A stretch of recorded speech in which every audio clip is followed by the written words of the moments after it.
tell you a tale about a cowboy I know, born of a mind to be free, about a young feller who gave it a go. The cowboy I'm talking about's me. I started a-workin' when I was real young, never got nothing handed to me. I broke a few horses and sang a few songs. It's a good life, but it don't come free. Trappers and miners may have been the first pioneers to cross into the Rocky Mountains, but the folks who really settled this land were the farmers and the cowboys. Winters were tough, and the summer pastures climbed into steep, rocky terrain. But these hardy families braved it all to carve ranches into the picturesque valleys.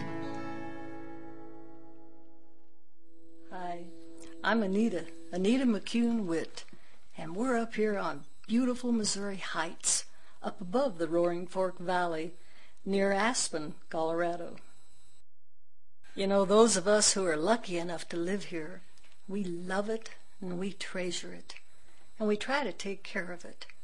And one of the ways we do that is by preserving the history. And we have a great story for you today about the last of the cowboys in the Roaring Fork Valley. My buddy Twerp Anderson is here to help me today. Twerp's not only a wonderful singer of songs, but he's a horseshoer, he's the announcer at the Snowmass Rodeo, and he's an all-round Colorado cowboy. Well, thanks, Anita. The cowboys we're going to meet here today were truly the last of the old-time cowboys in our valley. Their ancestors came from the old world to find a better life.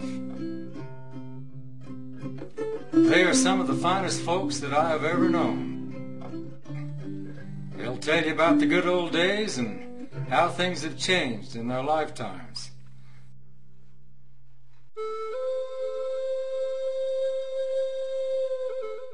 The land they settled once belonged to the Ute Indians, who tried to live peacefully with the newcomers.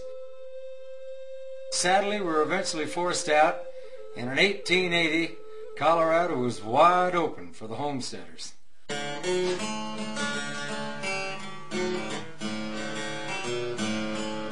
The families headed west with nothing but buckets, blankets, Bibles, and high hopes.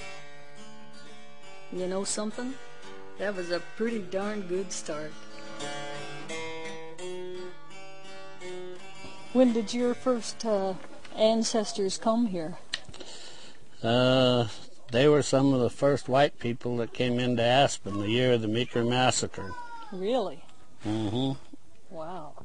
Now, on your mother's side, your grandfather was John Greener? Yes, sir. And he held a pretty unique position. What was that? He was a marshal in Aspen in the heydays, mining heydays. Wow. You don't still have his badge, do you? No. I wish you did. And then he helped build Independence Pass and different contracts like that. That's something. But they all came to mine, but when they got here, they didn't like mining. Really? They went back to what they knew. Yeah. And that was ranching.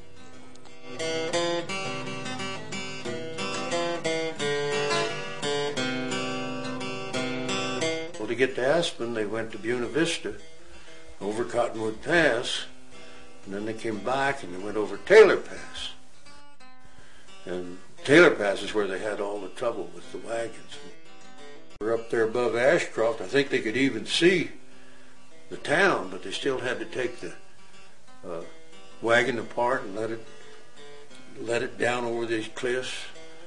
And they did this all. That took them a couple of weeks to get over Taylor Pass. I mean, it's just hard to believe.